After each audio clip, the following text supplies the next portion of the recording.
Oi pessoal, tudo bem? A aula de hoje é sobre a expansão marítima europeia, o mercantilismo e o antigo sistema colonial, ok? Vocês têm esse esquema, no meu caso ele está em azul, está mais colorido, porque eu acho que fica visualmente melhor para eu filmar, mas vocês têm esse esquema que vocês podem acompanhar, tá? Tem PDF. E lá no final do esquema, vocês vão reparar, tem vários mapas que eu vou mostrando ao longo da aula. Tudo bem? Bom, primeira coisa, vamos contextualizar esse assunto. A expansão marítima europeia, o mercantilismo e o antigo sistema colonial estão situados em que contexto histórico?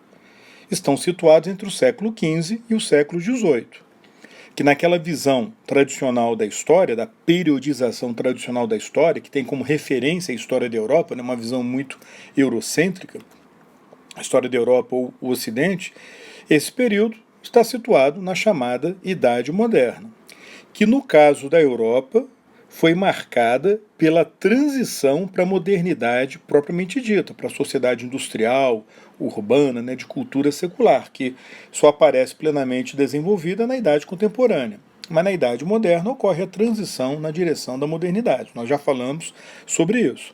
Muitos preferem chamar essa transição de passagem do feudalismo para o capitalismo, caracterizada pelo crescimento das cidades, dos grupos sociais urbanos, entre eles a burguesia, e do crescimento da produção e do consumo de mercadorias.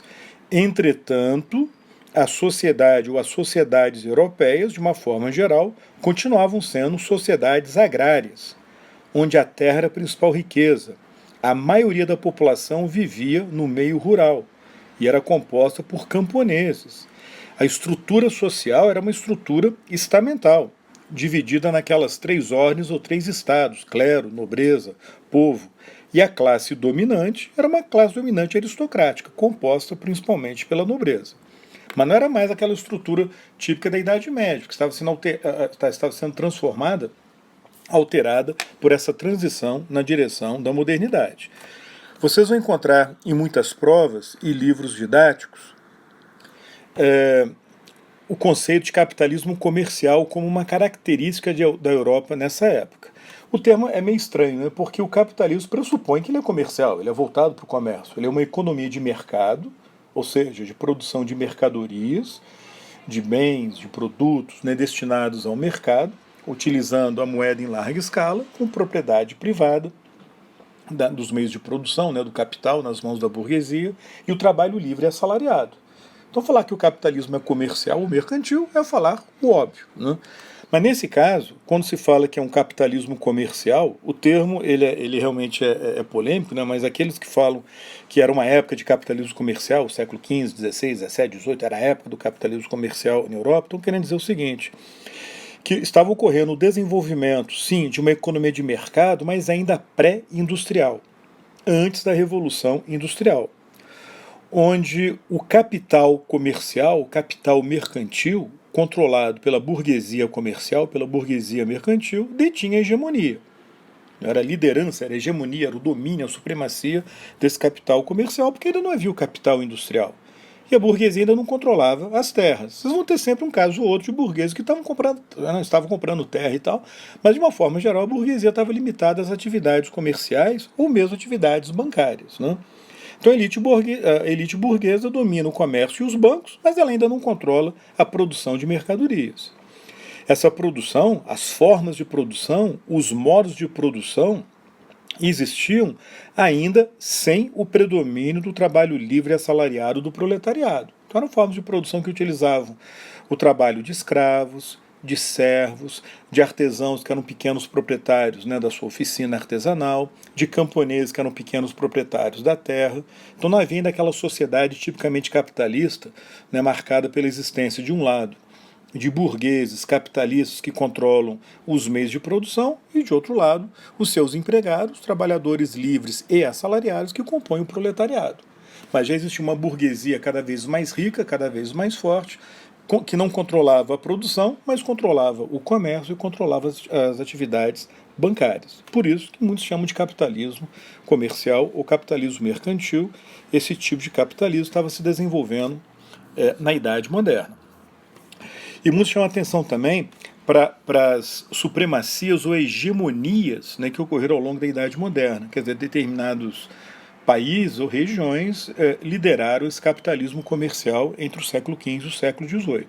Então, por exemplo, no século XV e XVI, a supremacia comercial era italiana, da burguesia italiana, das cidades italianas.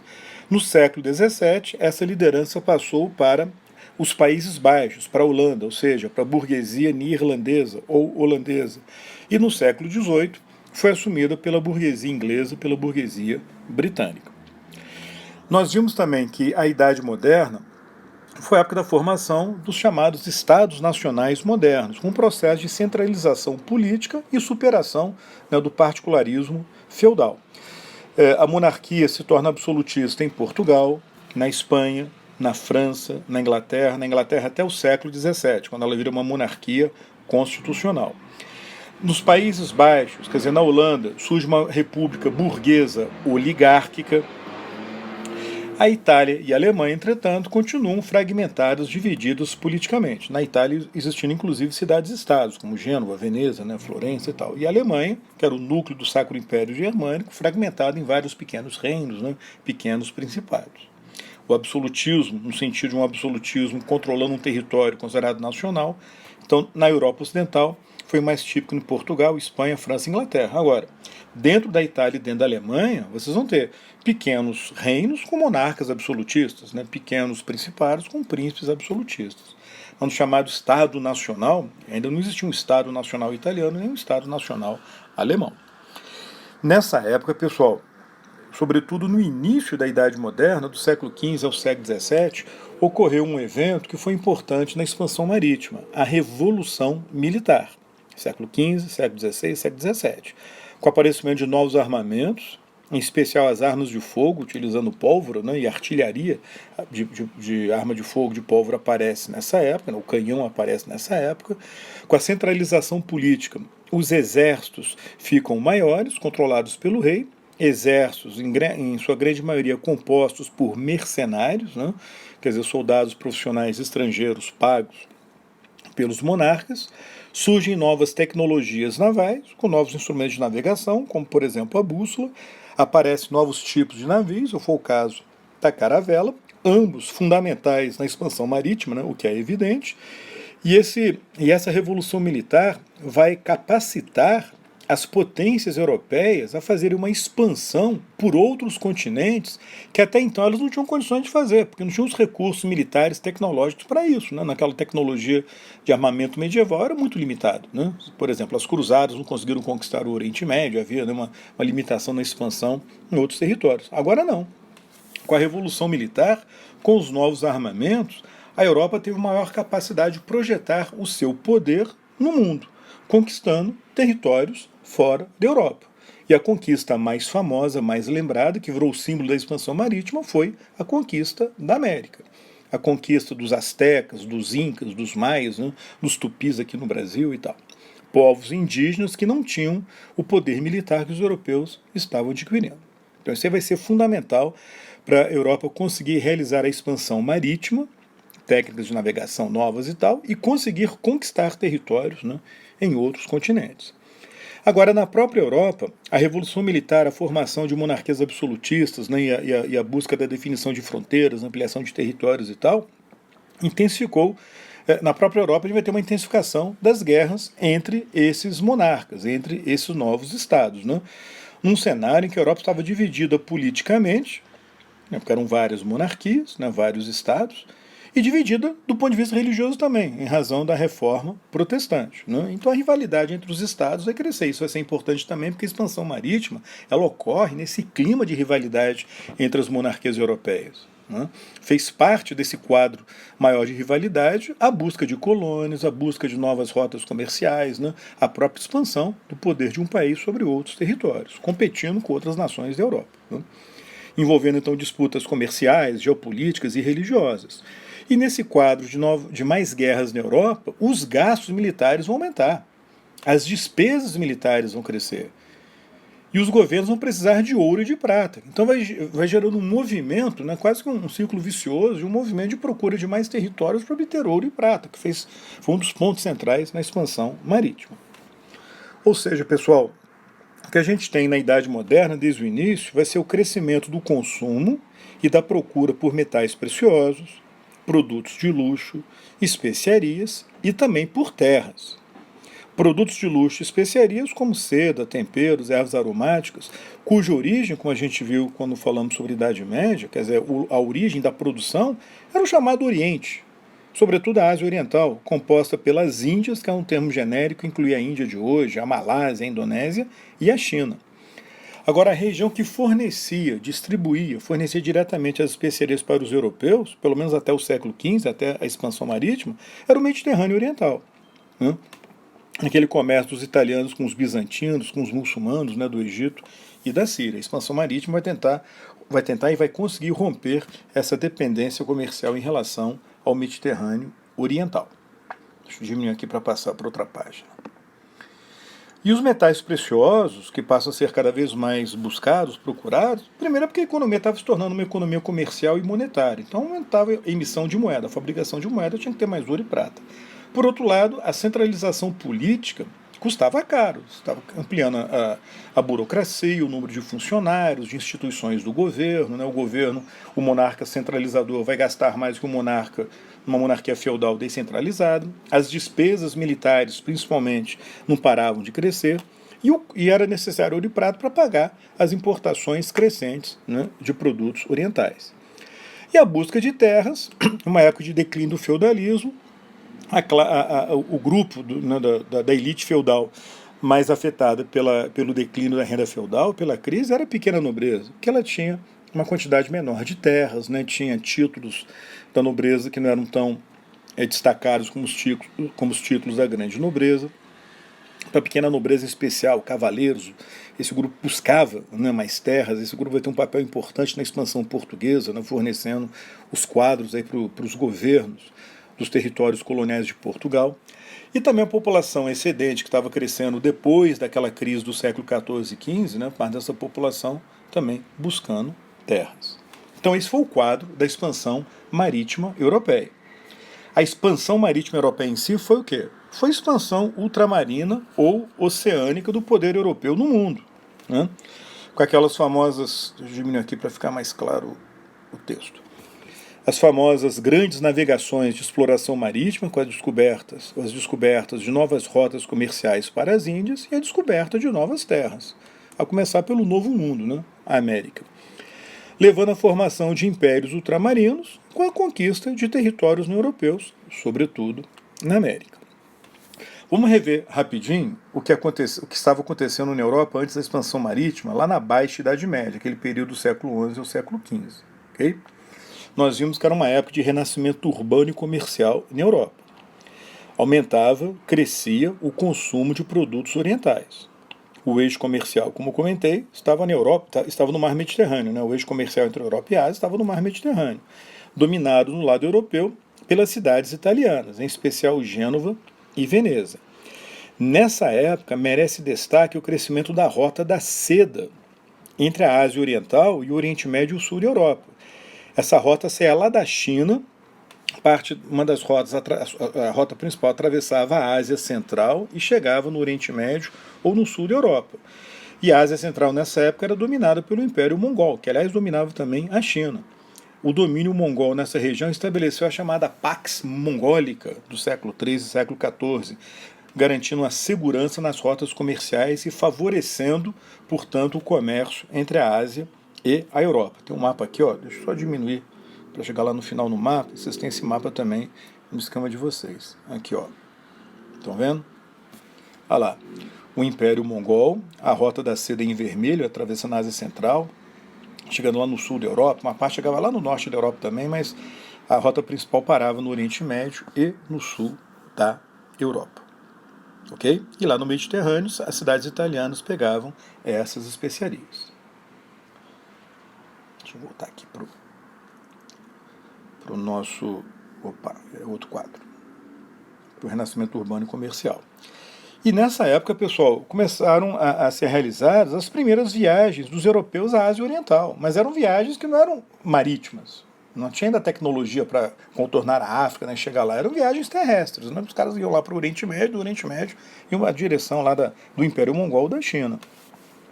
Foi o caso de um missionário franciscano, né, enviado pelo Papa, o Giovanni del Carpini, lá, entre 1241 e 1247, a viagem famosa do Marco Polo, né, no final do século XIII. Então, quer dizer, gradualmente os europeus estavam desenvolvendo uma noção da Ásia, de uma geografia da Ásia, tudo misturado, né, com um cenário meio fantástico, né, várias lendas medievais, né, seres imaginários, mas gradualmente estavam também construindo, né, um quadro um pouco mais próximo da realidade, né, da Ásia. E nessa época de expansão do comércio, do crescimento urbano e comercial, nós vimos ocorrer as conquistas territoriais medievais, europeias, né? Uma expansão, que alguns chamam de expansão feudal. Uma série de conquistas organizadas por monarcas, pela nobreza, com o apoio da igreja e da burguesia, usando aquela ideologia da Guerra Santa Católica. Né? Foi o caso das cruzadas no Oriente Médio, da reconquista cristã da Península Ibérica, né, combatendo os muçulmanos locais, que levou à formação, inclusive, de Portugal. Né? Portugal surge como um Estado independente em 1139, e quase que 100 anos depois, um pouco mais de 100 anos depois, em 1249, já tinha concluído a conquista de todo o seu território atual. Né? Já era um Estado formado do ponto de vista territorial. Na mesma época, as cidades italianas foram atacando os muçulmanos no norte da África, saqueando aquela cidade. Isso foi importante, pessoal, porque foi desenvolvendo no mar Mediterrâneo uma associação entre expansão territorial, conquista de rotas comerciais, né, e cruzada, que vai ser mantida sobretudo por Portugal e pela Espanha na expansão marítima da Idade Moderna. Aí veio o contexto dos séculos XIV e XV, final da Idade Média, né, e da Baixa Idade Média, com aquela crise do século XIV, a queda da renda dos senhores feudais, fome, peste, né, peste negra, revoltas camponesas, as guerras feudais como a Guerra dos 100 Anos, né, a Guerra das Duas Rosas, que nós já vimos em outra aula. Na mesma época, o Império Mongol entrou em colapso, se dividiu em unidades menores, foi o fim da Pax Mongólica, a Rota da Seda, né, foi afetada por isso, dificuldades de utilizar a Rota da Seda para importar especiarias, e paralelamente foi formado o famoso Império Turco-Otomano. Ele nasce nesse momento, que acabou se transformando na maior potência islâmica do mundo, né, até o início do século XX. E esse império, pessoal, era um império muito agressivo, que tinha uma política de expansão territorial, de conquistas territoriais, que foi até a segunda metade do século XVII, quando o Império perdeu o ímpeto, né, de expansão. Mas na boa parte da Idade Moderna, era um império que estava conquistando territórios na Ásia, né, no norte da África e na Europa Oriental. Por exemplo, o Império Turco-Otomano conquistou o Império Bizantino, o Império Romano do Oriente, destruiu esse império. Constantinopla foi tomada em 1453, que é a data, né, que simboliza o final da Idade Média e início da Idade Moderna. Os turcos conquistaram o sudeste europeu, os Balcãs, a Península Balcânica, entre o século XIV e o século XVI, e permaneceram na Península Balcânica até o século XIX. Né? E conquistaram a maior parte do Oriente Médio, com exceção do Irã, da Pérsia, todo o Oriente Médio caiu sob o controle, né, dos turcos. Essa conquista foi concluída no século XVI. Ou seja, os turcos passaram a controlar o Mediterrâneo Oriental e os principais centros distribuidores de especiarias de produtos de luxo para a Europa, na Síria, ali em Constantinopla, no Egito. Então foi o famoso monopólio turco, né, nessa área. Isso no final da Idade Média.